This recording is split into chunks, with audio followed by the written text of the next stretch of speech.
Minyak bumi adalah pelapukan sisa organisme dan merupakan campuran senyawa karbon. Penyusun utamanya adalah hidrokarbon, terutama alkana, sikloalkana, dan senyawa aromatis. Komponen terbesar minyak bumi adalah hidrokarbon dengan jumlah persentase 90–99%, contohnya alkana, sikloalkana, dan senyawa aromatis. Komponen kecil penyusunnya antara lain 1. Senyawa belerang dengan jumlah persentase 0,1–7%, contohnya tioalkana dan alkana tiol. Kedua, ada senyawa nitrogen dengan jumlah persentase 0,01–0,9%, contohnya pirol. Ketiga, ada senyawa oksigen dengan jumlah persentase 0,01–0,4%, contohnya asam karboksilat. Keempat, ada organologam dengan persentase sangat kecil, contohnya senyawa logam nikel. Minyak bumi berasal dari jasa teknik yang terkubur bersama lumpur, kemudian mengendap di sesar lautan dan diproses selama jutaan tahun, menghasilkan bintik minyak dan gas, kemudian terakumulasi di batuan kedap menjadi deposit minyak bumi. Minyak bumi mentah adalah minyak bumi yang telah dipisahkan dari gas alam berupa cairan kental berwarna hitam serta berbau. Agar dapat digunakan, minyak bumi memerlukan pengolahan, yaitu dengan destilasi bertingkat. Destilasi bertingkat adalah pemisahan komponen-komponen senyawa atau fraksi-fraksi berdasarkan titik didihnya. Hasil distilasi dan kegunaannya. 1. Gas alam sebagai LPG. 2. Nafta sebagai pelarut nonpolar. Ketiga, bensin sebagai bahan bakar kendaraan bermotor. Keempat, kerosin sebagai bahan bakar kompor minyak dan bahan bakar pesawat atau aftur.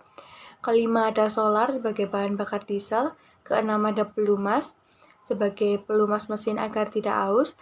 Ketujuh, ada parafin sebagai bahan baku lilin dan cat. Kedelapan, residu sebagai pembuatan aspal. Pengolahan tahap kedua. 1. Perengkahan atau cracking adalah perubahan struktur kimia senyawa hidrokarbon meliputi pemecahan rantai, alkilasi, polimerisasi, reformasi, dan isomerisasi. Kedua, ada proses ekstraksi atau pembersihan produk dengan pelarut. Ketiga, ada proses kristalisasi atau pemisahan produk berdasarkan titik cairnya.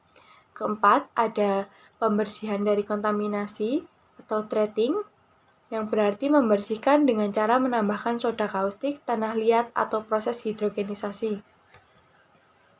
Bensin adalah salah satu jenis bahan bakar minyak yang dimaksudkan untuk kendaraan beroda 2, 3, dan 4.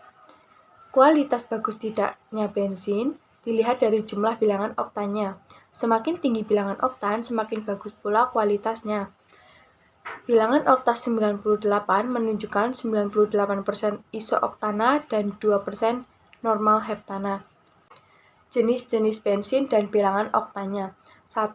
Premium 88, 2. Pertalite 90, 3. Pertamax 92, 4. Pertamax Turbo 98. Berikut adalah ciri-ciri bensin yang baik. 1. Memiliki bilangan oktan yang tinggi. 2. Melakukan pembakaran sempurna dengan menghasilkan CO2 banyak dan CO yang sedikit. 3. Memiliki ketukan atau knocking berjumlah sedikit. 4. Memiliki jelaga atau arang yang sedikit. Zat anti-knocking adalah zat yang bertujuan untuk meningkatkan efisiensi pembakaran pada bensin. Contoh zat anti-knocking: 1. Benzena, 2. tertier butil alkohol, 3. TEL atau tetraetilit, keempat MTBE atau metil tertiel butil ether. Terima kasih.